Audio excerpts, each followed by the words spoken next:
Purchase value, cost, और मैंने कुछ चीजें लिखी हुई हैं यहाँ पे, और क्यूमुलेटेड डेप्रिसिएशन।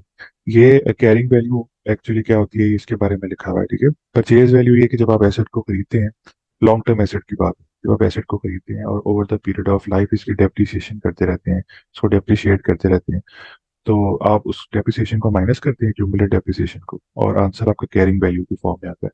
कैरिंग वैल्यू हम बोलते हैं कि जो एसेट अपनी वैल्यू इस वक्त कैरी कर रहा होता है, उसको हम कैरिंग वैल्यू बोलते हैं, ठीक है। यानी परचेज वैल्यू यानी जो कॉस्ट जिस पे आपने उसको खरीदा था इनिशियली, सबसे पहले। फॉर एग्जाम्पल, एक बिल्डिंग है जो आपने 1 बिलियन की खरीदी थी 2001 में, और 2005 के अंदर उसकी जो वैल्यू है वो आपने पता करनी है, यानी कैरिंग वैल्यू। तो आप कैसे करेंगे? आप 2001 में डेप्रिसिएशन 1 मिलियन है, उसके बाद हर साल उसकी डेप्रिसिएशन कैलकुलेट करके उसमें से माइनस करके 2005 में जो उसकी वैल्यू होगी, उससे उसको आप पता करेंगे कि ये कैरिंग वैल्यू है इस वक्त। कैरिंग अमाउंट आपकी यहाँ लिखी हुई है जी, अगर के फॉर एग्जांपल 10,000 है इस वक्त, और आपने वो एसेट बेचना है, बेच आपने दिया इसको 12,000 का, 12,000 का बेच दिया है, तो सेल की वैल्यू, सेल वैल्यू ज्यादा है और कैरिंग वैल्यू कम है, तो आपको प्रॉफिट होगा इसका मतलब, ठीक है। दूसरा सिनेरियो क्या है कि कैरिंग वैल्यू आपकी जो 10,000 है, लेकिन सेल वैल्यू जो है वो आपको कम मिल रही है, तो 3,000 का लॉस है फिर। अच्छा, asset and Contra asset accounts. Asset account तो सिंपल, आपको पता है ना, बिल्डिंग की अगर बात हो रही है या किसी की भी हो रही है, तो एक एसेट का अकाउंट है और डेबिट साइड पे उसके बैलेंस पड़ा हुआ होगा।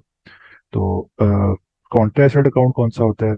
लेट मी एक्सप्लेन थोड़ा सा क्या है कि कॉन्ट्रा एसेट अकाउंट होता है एसेट का उल्टा अकाउंट, ठीक है। अब एसेट, जैसे कॉन्ट्रा का वर्ड है ना, कॉन्ट्रा का वर्ड होता है, उसका मतलब ही ऑपोजिट होता है। जैसे हम बोलते हैं कॉन्ट्रावर्सी, कॉन्ट्राडिक्शन, ठीक है। तो इसी तरह कॉन्ट्रा कॉन्ट्रा मतलब होता है एसेट का उल्टा ऑपोजिट अकाउंट। तो ये कौन सा होता है? ऑपोजिट अकाउंट एसेट का होता है क्यूमुलेटेड डेप्रिसिएशन का। हम क्या करते हैं, हम एसेट खरीदते हैं और हर साल उसको डेप्रिशिएट करते हैं, और जब सारी डेप्रिसिएशन को हम बिल्कुल कंबाइन करते हैं तो अक्यूमुलेटेड डेप्रिसिएशन बन जाती है। उस अक्यूमुलेटेड डेप्रिसिएशन को अगर आप गौर करें तो एसेट की वैल्यू कम हुई जा रही होती है और अक्यूमुलेटेड डेप्रिसिएशन की वैल्यू बढ़ती जा रही होती है। तो इसका क्या मतलब हुआ कि वो आपके एसेट्स का उल्टा अकाउंट होता है। लेट मी एक्सप्लेन, मैं आपको एग्जांपल से बताता हूँ। अब मैं आपको एग्जांपल दी, बिल्डिंग 1 मिलियन की आपकी है, और अगर आप स्ट्रेट लाइन से इसको फॉर इंस्टेंस 10 साल के लिए डेप्रिशिएट करें, तो हर साल कितनी डेप्रिसिएशन होगी? 100,000, ठीक है। 1 मिलियन की अगर आप हर साल डेप्रिसिएशन करें 10% पे, तो 100,000 ही होगी। 100,000 हर साल कम होती जा रही, डेप्रिसिएशन कम होती जा रही, कम होती, तो एसेट की वैल्यू कम होती जा रही है ऐसे, ठीक है। तो एसेट की वैल्यू कम होती जाएगी, डेप्रिसिएशन जो है वो एक साइड पे ज्यादा जमा होती जाएगी। तो वो उसका एक उल्टा अकाउंट है कि एट द एंड क्या होगा, एसेट जीरो हो जाएगा और डेप्रिसिएशन आपकी वो 1 बिलियन हो जाएगी। इसलिए इसको कहते हैं कि एसेट का उल्टा अकाउंट है, बिल्कुल। अब एसेट अगर आपका होता है डेबिट साइड पे, तो एसेट का उल्टा अकाउंट किस साइड पे होगा? वो क्रेडिट साइड पे होगा, सही है। When we dispose of an asset, the effect on the ledgers will be कि एसेट जो है वो आपका, अच्छा, एसेट जो है वो जब आपका उसका लेजर बनता है तो पहले से उसकी वैल्यू कहाँ पे होती है? डेबिट साइड पे होती है ना, पहले से डेबिट साइड पे उसकी वैल्यू होती है। और कॉन्ट्रा एसेट जो है उसकी वैल्यू पहले से कौन सी साइड पे होती है? क्रेडिट साइड पे, जैसे भी हमने डिस्कस किया। जब आप उसको डिस्पोज ऑफ कर देते हैं तो हम क्या करते हैं, मतलब आम लाइफ में जब हमने किसी एसेट को डिस्पोज ऑफ कर दिया तो हम क्या करते हैं? हम करते हैं जनाब के एसेट को हम क्रेडिट कर देते हैं, और डेबिट हम कोई अमाउंट करते हैं जो हमें कोई अमाउंट मिली हुई होती है। फॉर एग्जाम्पल, कैश मिल गया डेबिट, और एसेट जो है वो क्रेडिट हो गया। आम लाइफ में हम यही करते होते हैं, ठीक है। जब आप एसेट को डिस्पोज करते हैं ना, एसेट की बात हो रही है, अगर इसको बड़ा भी कर लूँ, ये फॉन्ट इसका बड़ा कर लिया, एसेट की अगर हम बात करें तो एसेट जो है वो किस साइड पे होता है? जब आप उसको रिकॉर्ड करते हैं, पहले से डेबिट साइड के ऊपर होता है ऑलरेडी, ऐसा ही है। जब आपने उसको बाय किया हो, लेकिन जब आप उसको सेल करते हैं ना, when you sell an asset, जब आप एसेट को सेल करते हैं तो फिर आप क्या करते हैं? आप ये करते हैं जनाब कि आप, फॉर एग्जांपल, कि आप कोई अमाउंट है कैश की, वो आप डेबिट कर देते हैं, और क्रेडिट आप कर देते हैं जनाब उस एसेट को, क्योंकि वो सेल हो गया, ऐसा ही करते हैं ना। ये मैं आपको बताना चाह रहा हूँ। अच्छा, इसके अलावा जो है अक्यूमुलेटेड डेप्रिसिएशन, उसकी मैंने अभी आपसे बात की। अक्यूमुलेटेड डेप्रिसिएशन कि ये एक कॉन्ट्रा एसेट अकाउंट है, is a Contra asset account. वो भी मैंने आपको आपसे बात की क्यों है, दोबारा कर लेता हूँ। Is a Contra asset account, क्यों है कॉन्ट्रा एसेट अकाउंट? एसेट का उल्टा अकाउंट क्यों है? उसकी एग्जांपल मैंने आपको दी थी कि फॉर एग्जांपल एक एसेट है आपका जो कि है 1 मिलियन का, फॉर एग्जांपल बिल्डिंग, बिल्डिंग की बात कर रहे हैं जो $1 बिलियन की, ठीक है, और इसको हमने स्ट्रेट लाइन से डेप्रिशिएट की। स्ट्रेट लाइन डेप्रिशिएटेड ऑन 10%, 10% हम उसको डेप्रिशिएट करें तो क्या होगा, हर साल हम उसको डेप्रिशिएट करेंगे। एसेट वैल्यू आपकी है जनाब 1 मिलियन, और जो डेप्रिशिएट हम इसको कर रहे होंगे मल्टीप्लाई करके 10% से, तो एक साल की डेप्रिसिएशन हमारी कितनी आई, 100,000 की। ठीक है। अब होता क्या है कि आपकी हर साल डेप्रिसिएशन की वजह से वैल्यू कम होती जा रही है, ऐसा ही है ना। ये देखो यार, 1 मिलियन है आपकी, ये एक साल में माइनस होगी, आपकी कितनी हो जाएगी, माइनस होगी, ये हो जाएगी 100,000। फिर दूसरे साल आप उसको दोबारा माइनस करेंगे, फिर ये 100,000 हो जाएगी। अब ये बात तो समझ आ रही है ना। फिर माइनस हो जाएगी, अगले साल फिर 100,000 हो जाएगी, वैल्यू कम होती जा रही है इसकी, आपके एसेट की, हर साल कम से कम हुई जा रही है। तो ना अभी 4 साल में इसकी वैल्यू कितनी कम होगी, 4 लाख कम हो गई।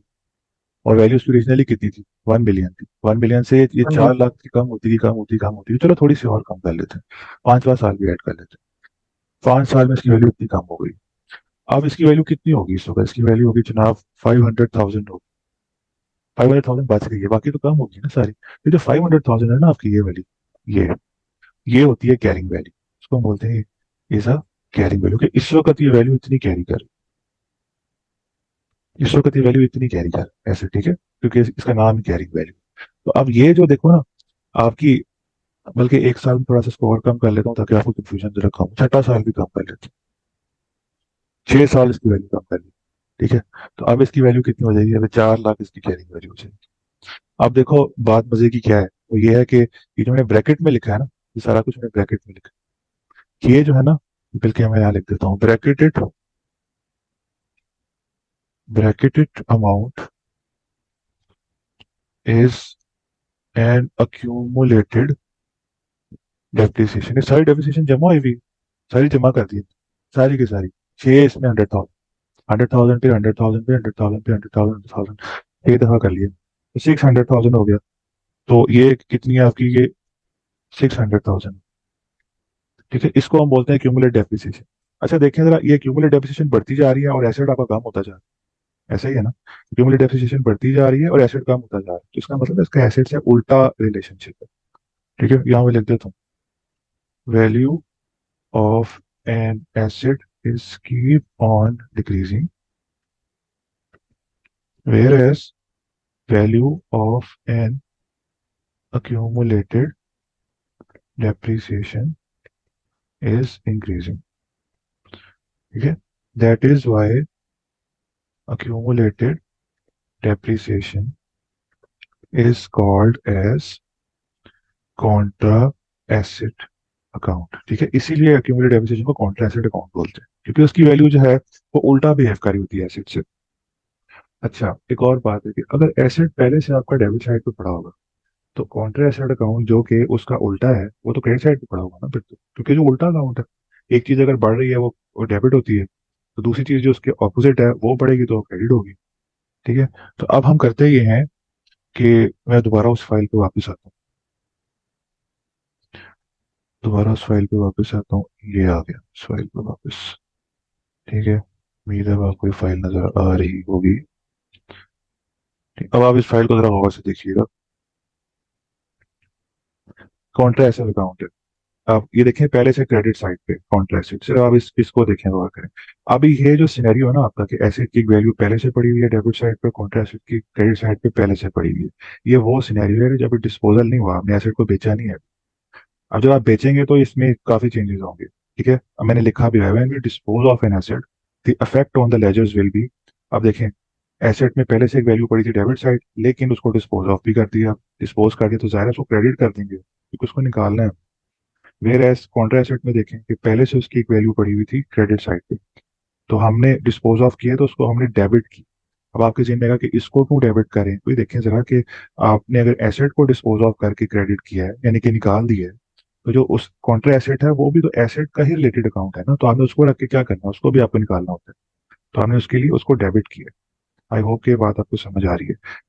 ये सेशन में रिकॉर्ड भी कर रहा हूँ, तो आप इसको दोबारा से भी सुनिएगा ताकि आपको जो है ये चीज़ क्लियर हो सके बाद में। आई आई ट्राई कि मैं इसको इसका रिकॉर्ड भी रखूँ। अच्छा प्रोसीड्स, 1 मिनट, रिकॉर्डिंग तो चल रही है ना। जी रिकॉर्डिंग चल रही है, गुड।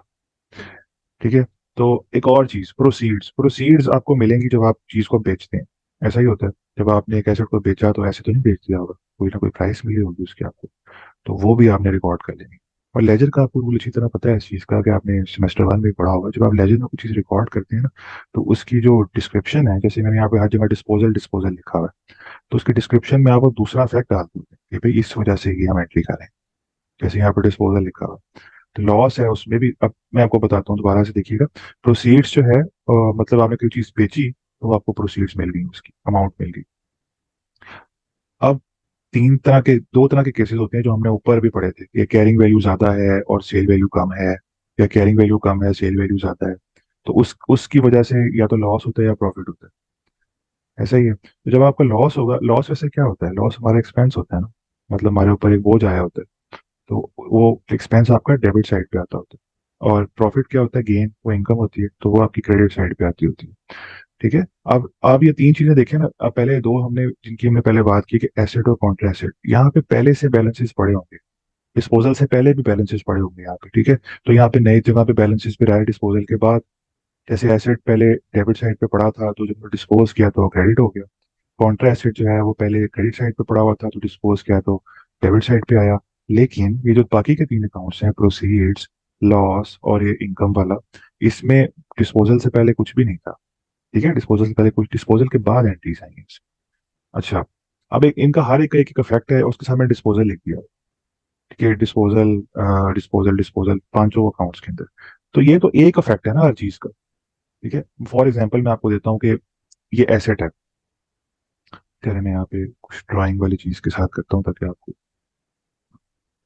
फील हो थोड़ा सा कि,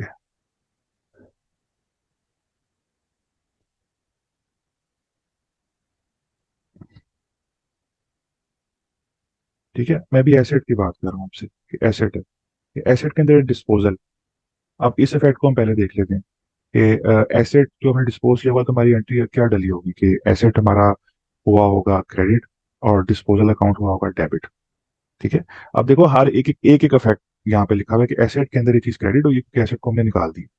दूसरा इफेक्ट भी तो कोई होगा ना, एक दूसरा इफेक्ट भी तो होगा, वो डिस्पोजल के अपने अकाउंट के अंदर होगा। डिस्पोजल का अपना अकाउंट बनेगा, उसके अंदर इफेक्ट होगा। अच्छा, यहाँ देखिएगा जरा, थोड़ा सा गौर से, मैं इसको जरा थोड़ा जूम आउट कर लूँ, ताकि आपको पता चले मैं बात क्या कर रहा हूँ। डिस्पोजल अकाउंट में देखिएगा कि इस साइड पे ये देखें, ये ये पूरा एक इफेक्ट है, कि एसेट आपका क्रेडिट हो रहा है, और डेबिट क्या हो रहा है, डिस्पोजल अकाउंट में आपका एसेट। अभी देखें इनकी दोनों की ना, आप डिस्क्रिप्शन में देखें, ये डिस्क्रिप्शन है और ये डिस्क्रिप्शन है। ठीक है। अब डिस्क्रिप्शन में एक दूसरे को अफेक्ट आ रहा होता है, ये क्या बात हो रही है, बात ये हो रही है जनाब, कि आपका जो डिस्पोजल अकाउंट है वो डेबिट हो रहा है, डेबिट साइड पे यहाँ पे, और आपका जो एसेट अकाउंट है वो क्रेडिट हो गया। तो एक चीज जो है ना, एक एंट्री आपको इस तरह पता चल गई। दूसरी एंट्री को अगर आप देखें, यार ये, एक मिनट,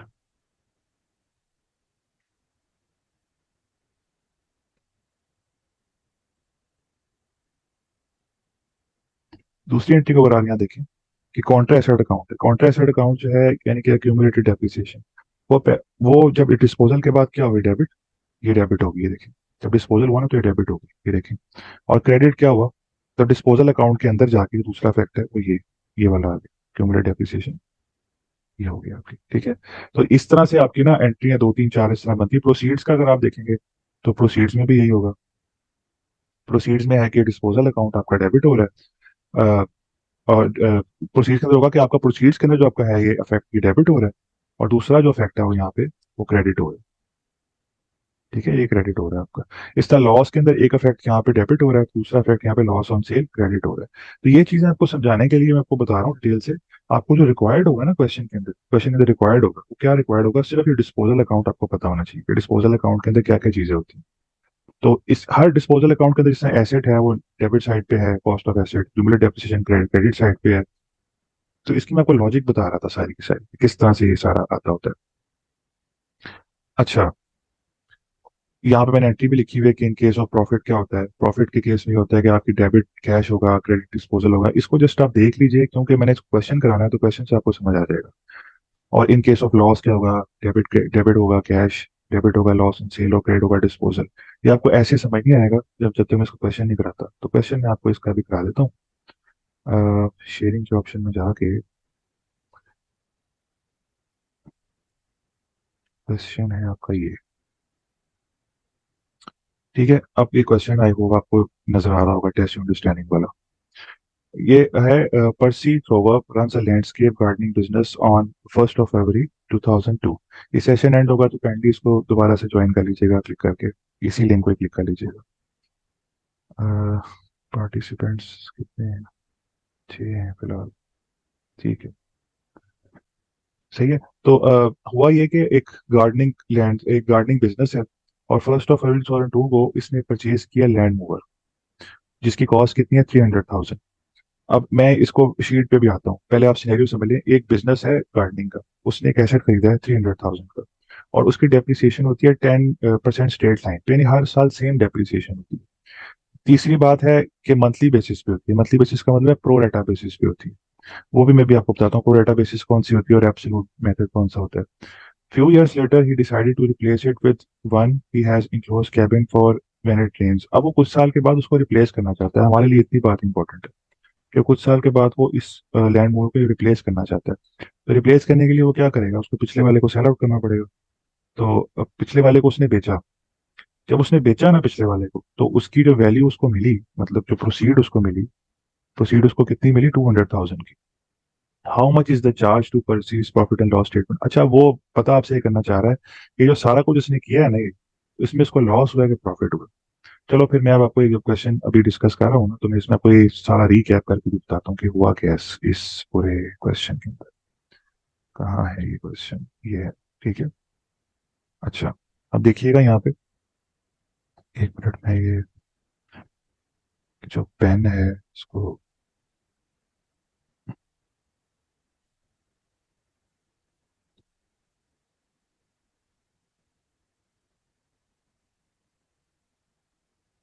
ठीक है, अब इस क्वेश्चन को देखिए आप गौर से। 1 फरवरी को हमने परचेज किया 300,000। ठीक है, 1 फरवरी को हमने परचेज किया 300,000, इसकी मैं बात करूँ। तो ये 300,000 की अमाउंट है आपकी। अब हर साल डेप्रिशिएट होगी, हर साल डेप्रिशिएट होगी। मैं कोई लाइट कलर चूज करता हूँ ताकि आप लोगों की ये आसानी हो सके। ठीक है, हर साल डेप्रिशिएट होगी। किस तरह डेप्रिशिएट होगी कि ये यहाँ पे डेप्रिसिएशन में निकाली, ये डेप्रिसिएशन ये निकाली, हर साल डेप्रिशिएट होगा ये। तो स्ट्रेट लाइन मेथड उसने कहा है ये यूज होगा। स्ट्रेट लाइन मेथड में होता है कि आप एक दफा डेप्रिसिएशन करते हो, हर साल बस उसको बस माइनस करते रहते हैं। आप 300,000 की डेप्रिसिएशन है आपकी, सॉरी 300,000 की एसेट की वैल्यू है, और डेप्रिसिएशन की का रेट आपको दिया है जो 10% है। तो 300,000 इंटू 10%, 300 आ गया, यानी 300 की आपकी डेप्रिसिएशन की अमाउंट है जो आपने हर साल माइनस करनी। एक और उसने इंपॉर्टेंट बात की थी कि ये होगा मंथली बेसिस के ऊपर। मंथली बेसिस का मतलब ये है कि प्रो रेटा बेसिस। प्रो रेटा बेसिस में ना एक रूल होता है जो मैंने क्लास में डिस्कस किया था पहले जब हम डेप्रिसिएशन पढ़े थे, कि फॉर एग्जांपल आप जब की चीज परचेज करते हैं तो जरूरी नहीं है कि आप उसको 1 जनवरी में परचेज करें और पूरा साल आपके पास मतलब वो 12 के 12 महीने हो। जैसे इस सिनेरियो में नहीं हुआ कि आप ये देखें, ये जो है ये फर्स्ट ऑफ जो है फरवरी को परचेज हुई है, एक एसेट परचेज हुई। दैट मीन्स कि ये आपके पास पूरा साल तो नहीं था, ये आपके पास 11 महीने था, 11 मंथ्स था। तो जब आप यहाँ पे 31 दिसंबर 2012 में आए, तो आपने क्या किया? आपने पूरी की पूरी डेप्रिसिएशन को नहीं किया, यहाँ पे इंक्लूड किया, आपने 11 महीने की को इंक्लूड किया। क्यों? क्योंकि मंथली बेसिस के ऊपर है। जितनी देर आपके पास एसेट होगा उतनी डेप्रिसिएशन आपको डालनी पड़ेगी। 300 इंटू 11/12, तो वो बनती है 275। तो पहले साल की डेप्रिसिएशन आपकी 275 इसलिए होगी। अब आप अगले साल देख लें, अगले साल तो आपके पास पूरे 12 महीने थी ना, ये वाली, ये पूरे 12 महीने, तो 300 फिर ही आ गया। उससे अगले साल आपने देखा तो ये फिर 300 पूरा आ गया क्योंकि पूरे 12 महीने थे। अच्छा, ये जो लास्ट ईयर है आपका 31 जुलाई 2015, जब उसने सेल किया है इसको एसेट को, तो 31 जुलाई को सेल कर दिए। दैट मीन्स के पूरे 12 महीने तो नहीं था आपके पास। 300 को फिर आपने क्या किया? 7/12 से की, क्योंकि आपके पास 7 महीने था आपके पास ये एसेट, फिर आपने उसको सेल आउट कर दिया। तो ये सारी डेप्रिसिएशन को अगर आप ऐड करें, 275 प्लस 300 प्लस 300 प्लस 175, तो ये सारी डेप्रिसिएशन को अगर आप ऐड करें तो कितनी बनती है? ये बनती है 1050 की डेप्रिसिएशन बनती है आपकी। सही है, तो ये सारी जमा आपने कर ली 1050। उसके बाद क्या हुआ? उसके बाद ये हुआ कि जो कैरिंग अमाउंट है आपकी, देखिए आपने वो कैलकुलेट कर ली। कैरिंग अमाउंट कैसे कैलकुलेट होती है? ये आपकी कॉस्ट है 100,000 minus accumulated depreciation 1050 is equal to 1950। ये 1950 आपकी इस वक्त कैरिंग वैल्यू है, आपके जो बुक्स में होगी ना वैल्यू इतनी पड़ी हुई होगी, इतनी होनी चाहिए। अच्छा, बेचा आपने कितने का था इसको? बेचा आपने इसको था जी 31 जुलाई को अपने एक दोस्त को 2000 का बेचा। वैल्यू पड़ी थी 1950 की और बेचा आपने 200 था, उस 2000 का, तो प्रॉफिट हुआ, जाहिर है ज्यादा का बेच दिया आपने, तो ये 50 का आपको ये प्रॉफिट हुआ। ठीक है। अब इसकी डबल एंट्रीज जो मैंने पहले आपको नहीं कराई थी, मैंने आपको क्वेश्चन नहीं कराई थी ताकि आपको समझ आए कि बात क्या हो रही है। अब जब आपने इसको बेचा तो मशीन आपकी चली गई, चली गई यानी क्रेडिट होगी।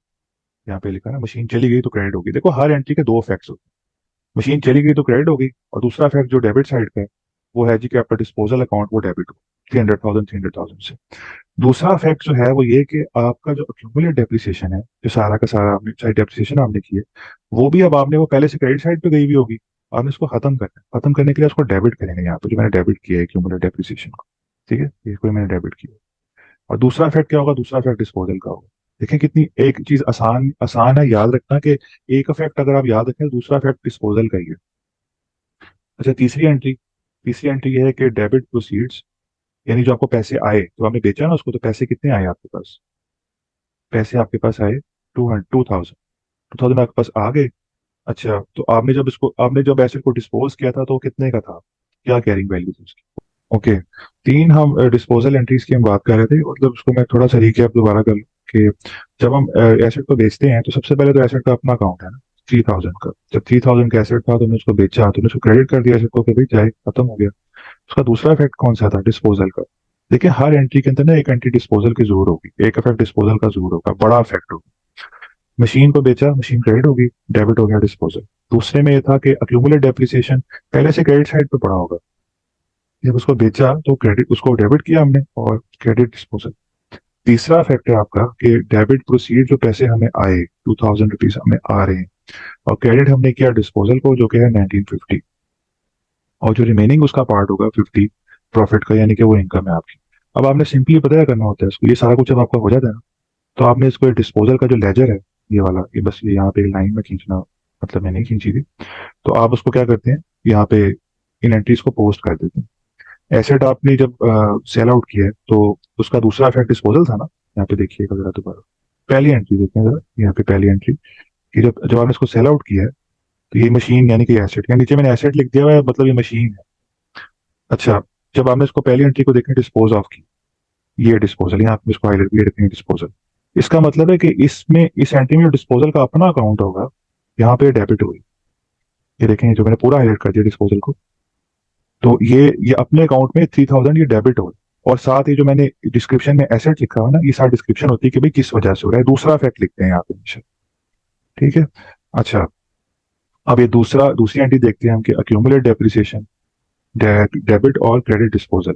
इसमें आप देखें यहाँ पे कि डिस्पोजल का जो अपना अकाउंट है, यहाँ पे तो ये डेबिट हो रहा होगा। एक मिनट यार, ये क्या हो रहा है? हाँ, डिस्पोजल का जो अपना अकाउंट है यहाँ पे तो ये डेबिट हो रही है चीज, ये क्यों नहीं हो रहा? अच्छा ठीक है, काफी गंद डाल दिया मैंने, हाँ अब सही है। अब डिस्पोजल का जो अपना अकाउंट है, देखिए यहाँ पे ये चीज क्रेडिट हो रही है, तो देखें इस अपने अकाउंट के अंदर यहाँ पे ये चीज क्रेडिट हो रही है भाई। साथ में डिस्क्रिप्शन लिख दी है दूसरा फैक्ट के क्यूमुलेट डेप्रिसिएशन की वजह से। तीसरा जो हमारा फैक्ट है डेबिट प्रोसीड्स, ठीक है, तो इसमें डिस्पोजल के अपने अकाउंट में क्या चीज हो रही है? क्रेडिट हो रही है, क्रेडिट हो रही है। तो हमने यहाँ पे डिस्पोजल के अपने अकाउंट में इसको क्रेडिट ही कर दिया प्रोसीड्स को। हमने देखें प्रोसीड्स के दो टुकड़े हमने किए, दो टुकड़े ये किए कि एक 1950 और एक 50। तो हमने यहाँ पे तो फुल लिख दिया होता है, लेकिन हम जब बैलेंस आउट करते हैं तो हमें पता चलता है भाई कि ये साइड हमारी बड़ी है, ये देखिए ये वाली साइड हमारी बड़ी है, ये है 3050।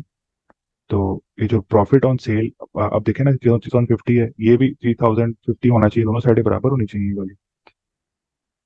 तो फिर यहाँ पे 50 का आपको जो है वो कमी मिल रही होती है, तो ये प्रॉफिट ऑन सेल।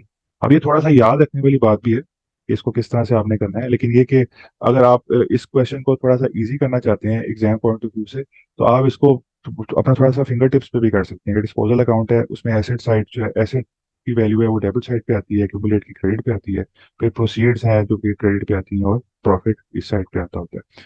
ठीक है, और इसकी लॉजिकल जो एक्सप्लेनेशन थी वो भी फिर मैंने आपको बता दी है, अपनी तरफ से बेस्ट ट्राई करके बताइए कि किस तरह से ये हो सकती है। ये एक क्वेश्चन था आपका। अब एक और क्वेश्चन है आपका जो भी हम आज के सेशन में करेंगे।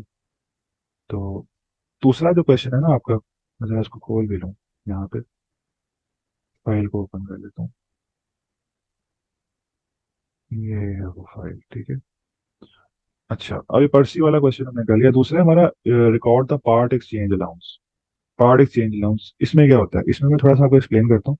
बाद का देखना, हम अपनी लाइफ में भी ये काम करते हैं कि हमने कोई एसेट है उसको खरीदना है, रिप्लेस करना है उसको, हम रिप्लेस भी करते होते हैं। हम ऐसे नहीं करते हमेशा कि हम एक चीज बेचें उसके बाद फिर उसके पैसे हमारे पास आए तो फिर हम कोई और चीज जाके लें। हम बाद का ऐसे भी करते होते हैं, जैसे मोबाइल फोन, किसी शॉप पे जाके कहते हैं कि भाई हमें नया फोन लेना है, तो पुराना हम आपको देना चाहते हैं, वो आप हमसे हमसे खरीद लें और हमें नया दे दें। तो वो हमसे पुराना फोन ले लेते हैं और हमें नया फोन दे देते हैं, और हमें ऊपर से कुछ बैलेंसिंग अमाउंट पे करनी पड़ती है। ठीक है। आईफोन आईफोन यूजर्स बहुत ज्यादा ऐसे करते होते हैं कि नया आईफोन जब लेना लेने जाते हैं ना, नया लॉन्च होता है, तो प्रीवियस मॉडल उनके पास होता है, तो शॉप पे जाके कहते हैं भाई हमारा आईफोन 13 है, तो ये हमने आपको बेचना है, और आईफोन 14 हमने आपसे खरीदना है। तो आईफोन 13 जो है वो फिर वो उसकी प्राइस आपको लगा के देते हैं कि भाई हम ये आपसे ना 2 लाख का लेंगे, ये 2.5 लाख का लेंगे। तो इसके अगर आपने आईफोन 14 लेना है तो आप ऐसा करें कि ये हमें आईफोन 13 दे के तो ऊपर से 1 लाख और दे दें, तो 14 ले लें। ऐसे हम करते होते हैं, और ये दुकानदार भी करता होता है हमारे साथ। तो ये वाला केस है, वो जो पार्ट डिस्पोजल में, ये वाला केस है कि जब आप कोई एसेट आपने चेंज करना है, अपग्रेड करना है, तो पिछले वाले को आप दे देते हैं, और शॉपकीपर आपको उसकी प्राइस लगा के देता है कि भाई मैं इतने का आपसे, मतलब इतनी इसकी प्राइस लगाऊंगा, और जो नया एसेट है वो लेने के लिए आपको मजीद ऊपर से बैलेंसिंग अमाउंट इतनी पे करनी पड़ेगी। तो वो है ये वाला केस है इस क्वेश्चन के अंदर। ठीक है। अब इस क्वेश्चन के अंदर जो है, जो हाँ जहाँ पे प्रोसीड्स आ रहा था ना पहले, वहां पे एक्सचेंज वैल्यू आएगा। एक्सचेंज वैल्यू, बस नाम का फर्क होगा। बेशक आप नाम ना भी चेंज करें, उसको प्रोसीड्स ही कर दें। चलें इसकी इस सिनेरियो को मैं डिस्कस करता हूँ, इसमें हुआ क्या है क्वेश्चन के अंदर। एक कंपनी है बिंडी बॉबिन, ठीक है, उसका नाम है, रन अ बिजनेस ऑल्टरिंग और रिपेयरिंग क्लोथ्स। कपड़े सीने का काम है इनका, ठीक है। और जाहिर है जब कपड़े सीने का काम है तो स्विंग मशीन उनको रिक्वायर्ड होगी। स्विंग मशीन, ठीक है। अब स्विंग मशीन इसने जब बिजनेस स्टार्ट किया तब इसने ली। बिजनेस ने स्टार्ट किया था 1 जनवरी 2002 को। तो she bought a super stitch to एक स्विंग मशीन का नाम है, फिर इसने खरीदी उस वक्त। क्यों? क्योंकि उसको कपड़े सीने थे। कितने की ली वो मशीन उसने ली, मैं हाईलाइट करता हूँ यहाँ पे। सॉरी, ये क्या हुआ है, एक मिनट है। हाँ, मशीन इसने ना 2,500 की ली।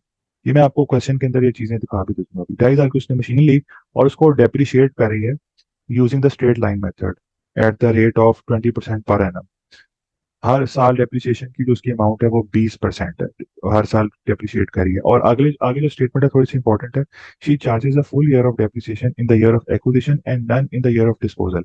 ये एब्सोल्यूट डेप्रिसिएशन का मेथड है, ठीक है, कि हर साल डेप्रिसिएशन, मतलब जिस साल आपने इसको खरीदा है उस साल फुल करेंगे डेप्रिशिएट, और जिस साल आप उसको सेल आउट करें उस साल कोई डेप्रिसिएशन नहीं करेंगे। ठीक है। अब हमने जो पिछला क्वेश्चन किया था, इफ यू रिमेम्बर, उसमें हमने मंथली बेसिस पे डेप्रिसिएशन की थी, कि हमने पहले साल 11/12 लगाया था, फिर आखिरी साल 7/12 लगाया था। तो वो मंथली डेप्रिसिएशन की वजह से था। यहाँ पे मंथली डेप्रिसिएशन नहीं है, यहाँ पे एब्सोल्यूट डेप्रिसिएशन है, कि भाई जिस साल आपने खरीदा है उस साल फुल डेप्रिसिएशन, यानी 12/12 फुल डेप्रिसिएशन, और जिस साल आप उसको सेल कर रहे हैं उस साल नो डेप्रिसिएशन। ये मैं भी क्वेश्चन करते हुए भी बताऊंगा। The business has now grown such that she needs a faster machine and she will upgrade to Super Stitch 5 during December 2005. अब हुआ ये कि अब बिजनेस उसका ग्रो कर गया। मशीन उसने खरीदी कब थी? 1 जनवरी 2002 को। अब उसको हर साल डेप्रिशिएट कर रही होगी। अब 2005 जब आया ना, जो 2002 को खरीदी, फिर 2003 आया होगा, फिर 4 आया होगा, फिर 5 आ गया। अब 5 के एंड में ना इसने फैसला ये किया कि मुझे ना एक अच्छी मशीन चाहिए, क्योंकि मेरा काम चल पड़ा है, मुझे फास्टर मशीन की जरूरत है। तो मैंने अपनी मशीन को रिप्लेस कर। तो अब ये गई दुकानदार के पास, इसने कहा जी कि मुझे मशीन को रिप्लेस करना है अपनी, मुझे बड़ी मशीन चाहिए। तो दुकानदार ने उसको क्या कहा, उसको ये कहा कि आप अपनी वो पुरानी मशीन जो है ना वो हमें अगर देंगी ना, तो हम आपको उसकी $750 की प्राइस देंगे। मतलब वो मशीन हम आपसे $750 की प्राइस लगाएंगे उसकी, और आपको नई मशीन लेने के लिए मजीद हमें $4850 पे करने पड़ेंगे। ठीक है। पुरानी मशीन की प्राइस लेंगे 750, और मजीद जो मैं आपको ऊपर से अमाउंट, बैलेंस अमाउंट पे करनी पड़ेगी, वो 4850 की करनी पड़ेगी। ठीक है।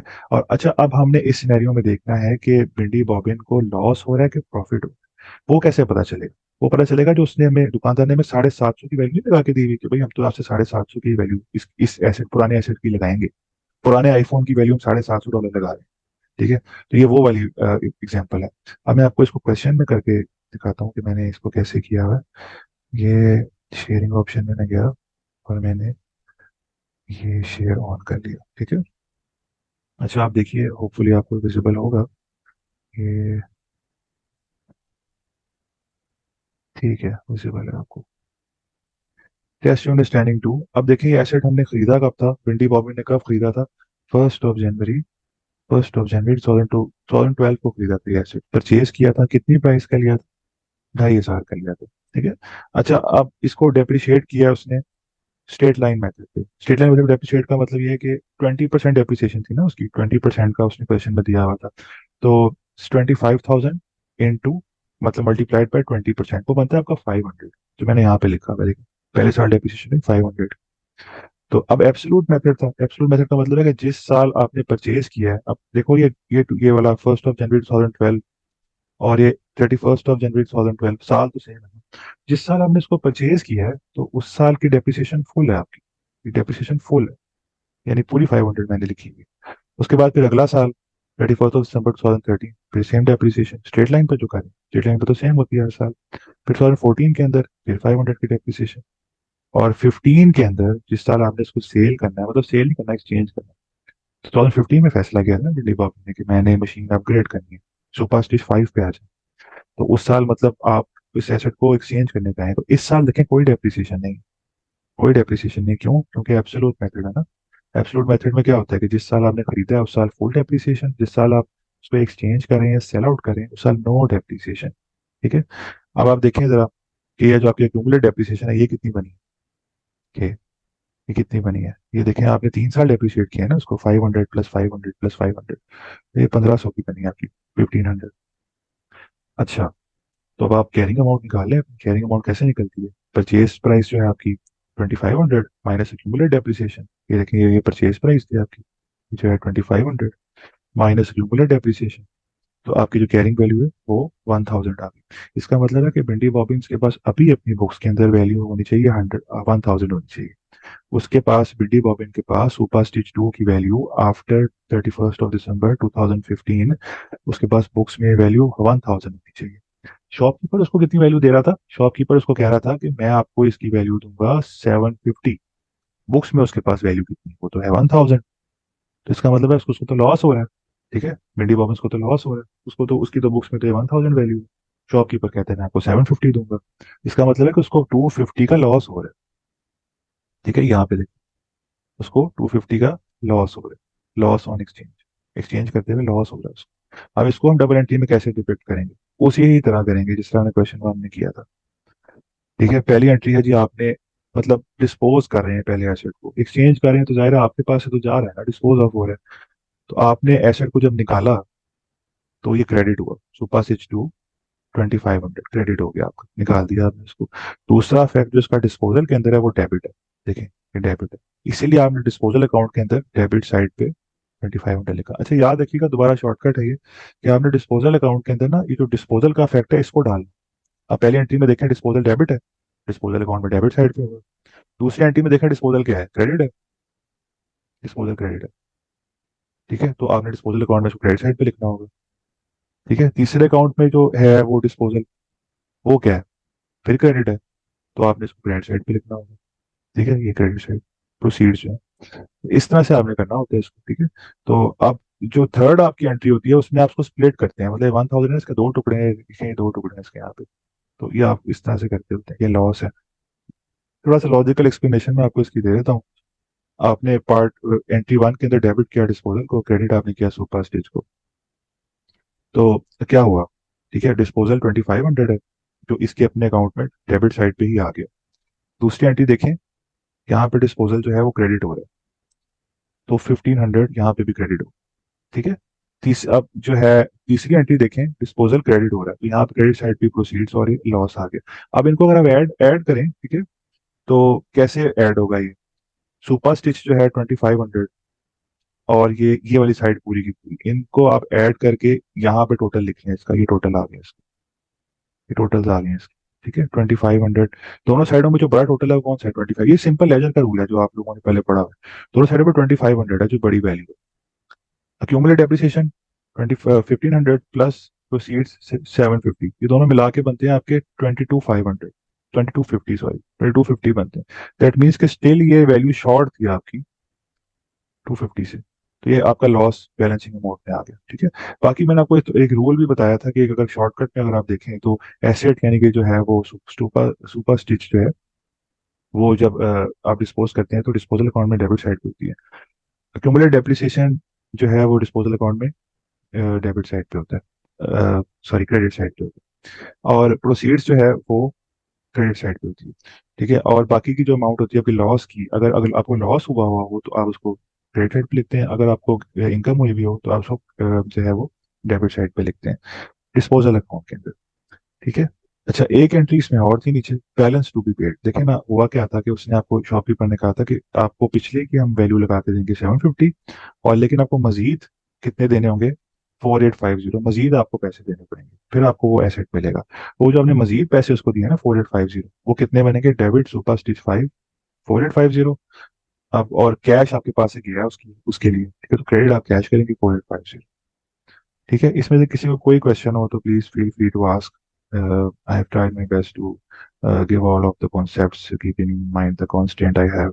Online mode of teaching is highly challenging when it comes to accounting.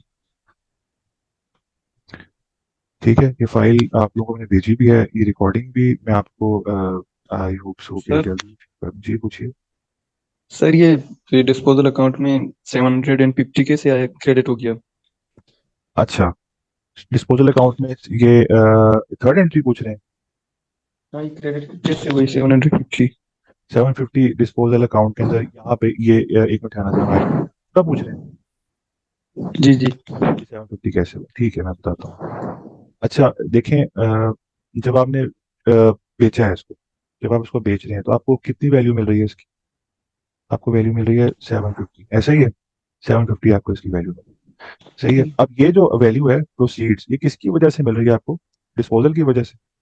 ये डिस्पोजल की वजह से मिल रही है, यहाँ पे मैं लिख देता हूँ, देखिए डिस्पोजल की वजह से मिल रही है। ये जो आपको 1000 की वैल्यू है, इस 1000 के दो टुकड़े होंगे, एक 750 होगा और एक 250 होगा। अब देखें, प्रोसीड्स का एक अपना अकाउंट भी होगा जो यहाँ पे हमने नहीं बनाया। प्रोसीड्स वैसे आपको मिलती किस फॉर्म में है, कैश की फॉर्म में मिलती है, प्रोसीड्स कैश की फॉर्म में, ऐसा ही है, कैश की फॉर्म में मिलती है या बैंक की फॉर्म में मिलती है। जब हम कोई चीज बेचते हैं तो हमें क्या पैसे मिलते हैं उसकी, उसको हम प्रोसीड्स बोलते हैं ना। तो वो प्रोसीड आपको कैश की फॉर्म में मिलती है, बैंक की फॉर्म में मिलती है। तो हम जो उसका अपना अकाउंट बनाएंगे, ठीक है, मैं आपको ठहरो वर्ड की फाइल में बना के समझाता हूँ। वर्ड की फाइल मेरा ना बंद हो गई है फाइल, चलो ऐसे ही बता दो, ठीक है। जनरली हम क्या करते हैं, हमने पहले सेमेस्टर में भी पढ़ा होगा कि हम जब कोई चीज बेचते हैं तो हमें कैश कैश मिलता है, तो वो कैश का अपना लेजर जो बनता है, जो यानी प्रोसीड्स का लेजर है, वहां पे वो डेबिट होगा। 750 कैश के लेजर में डेबिट हो गया, यहाँ तक तो बात जी क्लियर है। हाँ। जी। अब देखो उसका दूसरा फैक्ट है कि वो किस वजह से डेबिट हुआ था, डिस्पोजल की वजह से हुआ था, डिस्पोजल की वजह से। अब डिस्पोजल के जो फैक्ट है, डिस्पोजल का लेजर, वहां पे हमने जब रिकॉर्ड करना है 750, देखो ना ये यहाँ पे ये डिस्पोजल है। एक मिनट, मैं जरा मिटा दूंगी, काफी गंदा आज गया। ये जो डिस्पोजल है, ये इसके अंदर ना ये 1000 जो है ये पूरी अमाउंट लिखी हुई है, ये दो पार्ट्स में डिवाइडेड है एक्चुअली। एक पार्ट 750 का है, एक पार्ट है 250 का। जब आपने एक चीज बेची है और उसको कैश के अपने लेजर में वो डेबिट हुआ हुआ होगा 750, उसका दूसरा फैक्ट जो होगा डिस्पोजल अकाउंट के अंदर, जो कि हम यहाँ पे बना रहे होते हैं, ये वाला, इस लेजर के अंदर ये चीज जो होगी 750, मतलब एक इफेक्ट तो उसका उधर हुआ था ना प्रोसीड्स के अकाउंट जो डेबिट था, दूसरा इफेक्ट क्रेडिट का वो यहाँ पे हो 750। ठीक है। और साथ हमने उसकी वजह लिखी। आपको पता है ना, लेजर में हम जब लिखते हैं डिस्क्रिप्शन में तो वो रीजन लिखते हैं कि क्यों हुआ, मैं ये दूसरा फैक्ट लिखते हैं यहाँ पे। दो फैक्ट्स थे, दोबारा मैं बताता हूँ। हमने एक चीज को बेचा, 750 में अमाउंट मिली उसकी, हमने प्रोसीड्स का अपना लेजर बनाया होगा, वहां पे डेबिट साइड पे लिखा होगा जी कि डेबिट साइड पे 750 आ गए, और रीजन डिस्पोजल लिख दिया होगा साइड पे। दूसरा फैक्ट उसका डिस्पोजल अकाउंट में हो, जो कि क्रेडिट साइड पे हो। ठीक है, 750, और हमने रीजन दूसरा रीजन बता दिया, मतलब कि इस वजह से हुआ था। ये क्लियर है वैसे बात? जी, ये क्लियर है।